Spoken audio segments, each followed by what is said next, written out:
ಅಮ್ಮ ಅಮ್ಮ ಅಮ್ಮ ಅಮ್ಮ ಎಂದರೆ ಅನ್ನ ನೀಡುತ್ತಾಳೆ, ಹಸಿವು ಎಂದೋರ ಹೊಟ್ಟೆ ತುಂಬಿ ಹರಸುತ್ತಾಳೆ.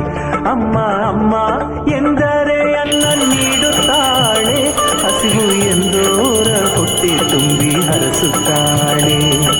ಹೊರನಾಡಿನ ಅನ್ನಪೂರ್ಣಿ, ಕರುನಾಡಿನ ಜನ ಪಂಚಪ್ರಾಣಿ. ಹೊರನಾಡಿನ ಅನ್ನಪೂರ್ಣಿ, ಕರುನಾಡಿನ ಜನ ಪಂಚಪ್ರಾಣಿ.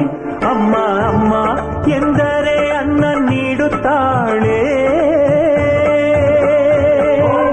ಬೀಜಾಕ್ಷರಿ ಹೊರನಾಡ ಪುರಾಧೀಶ್ವರಿ, ಸೌಭಾಗ್ಯ ಭಾಗ್ಯೇಶ್ವರಿ, ಸೌಂದರ್ಯ ರತ್ನಾಕರಿ. ಸೌಭಾಗ್ಯ ಭಾಗ್ಯೇಶ್ವರಿ, ಸೌಂದರ್ಯ ರತ್ನಾಕರಿ. ನಿತ್ಯಾನಂದಗಾನೇಶ್ವರಿ, ಮಾತಾನ್ನಪೂರ್ಣೇಶ್ವರಿ, ವಿದ್ಯಾನಂದಕರಿ, ವಿದ್ಯಾನಂದಕರಿ. ಭವತಿ ಭವತಿ ಭವತಿ ಭಿಕ್ಷಾಂತೆ.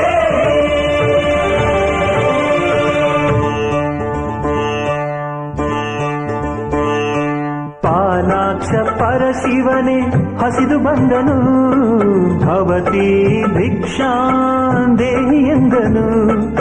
ಈ ಅನ್ನಪೂರ್ಣೆ ಕೈ ತುತ್ತು ತಿನ್ನುತ್ತಾ ಪ್ರಳಯ ವಿಲಯ ವಿಷಯ ಹಸಿವ ಮರೆತನು. ಭಕ್ತರಿಗೆಂದು ಇಲ್ಲಿ ಉಪವಾಸ ವ್ರತಗಳಿಲ್ಲ, ಭಕ್ತರು ತಿನ್ನದೇ ಇಲ್ಲಿ ತಾಯಿ ತಿನ್ನುವುದಿಲ್ಲ.